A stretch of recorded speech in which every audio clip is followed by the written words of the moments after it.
आता आपल्या आवडत्या मालिकेचे संपूर्ण भाग मालिका प्रसारित झाल्यानंतर लगेचच पाहू शकता फक्त सन नेक्स्ट वर. भारतातील प्रेक्षकांसाठी मोफत सेवा. वाह,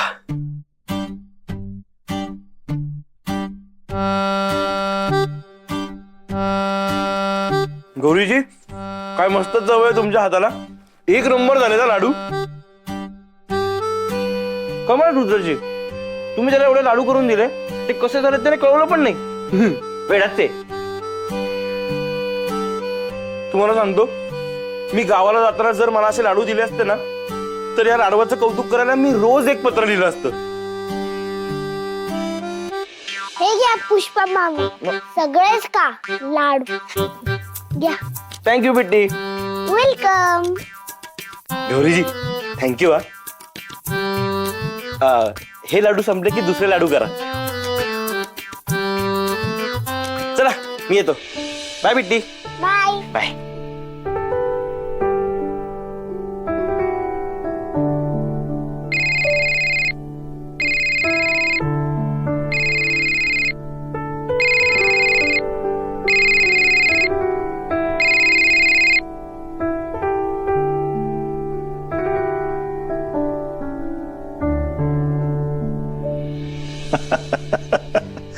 बर बर बर.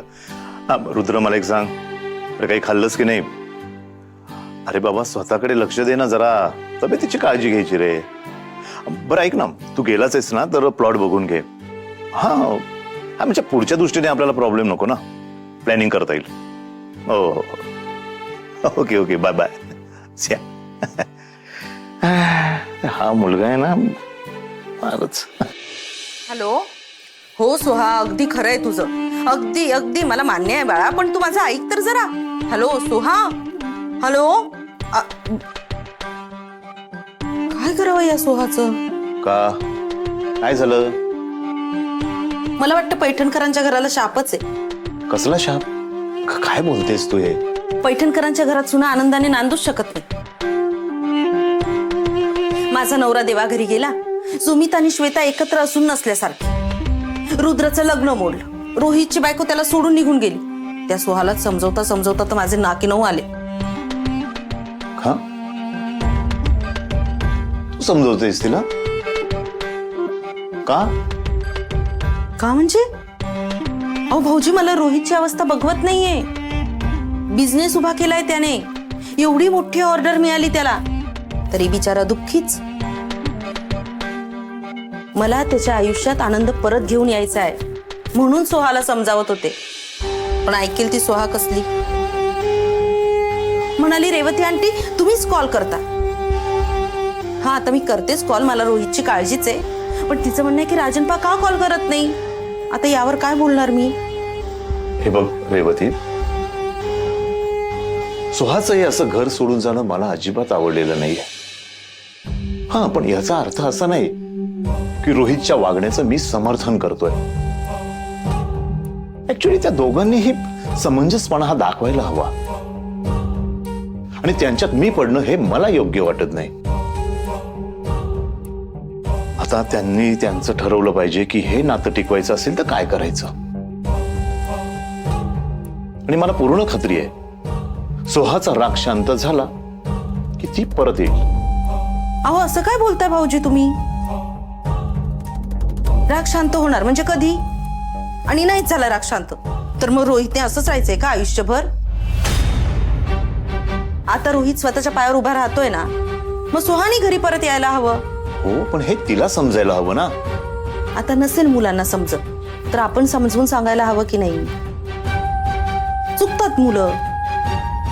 आता रुद्रलाही घेता ना तुम्ही सांभाळून, मग रोहितच्या बाबतीत वेगळा न्याय का? त्याचा संसार वाचवणं आपली जबाबदारी आहे. मला वाटतं भाऊजी तुम्ही सुहाशी बोलायला हवं. मी मी नाही, नंदा बोलेल काय बोलायचं ते. ती बिचारी काय बोलेल आणि कुठे कुठे बघेल ती? ते काही नाही राजन भाऊजी, तुम्ही सुहाशी बोला, मी कॉल करते.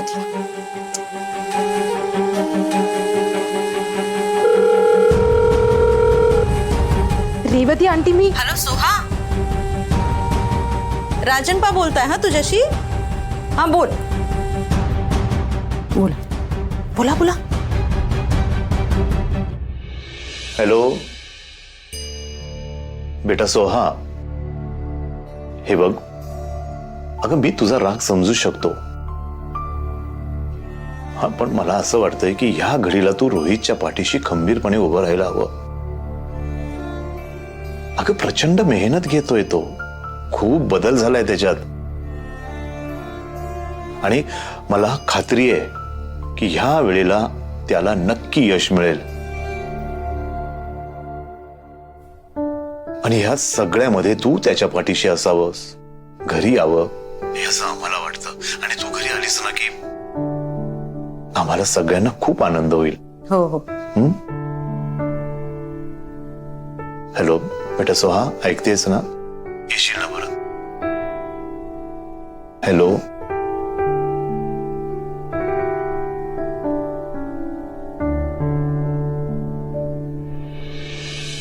हॅलो, हा सोहा, अगं ऐकू येते का तुला?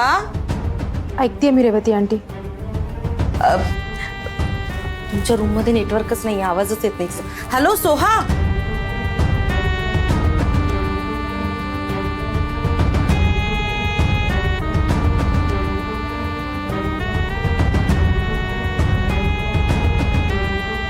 कट झाला वाटतं.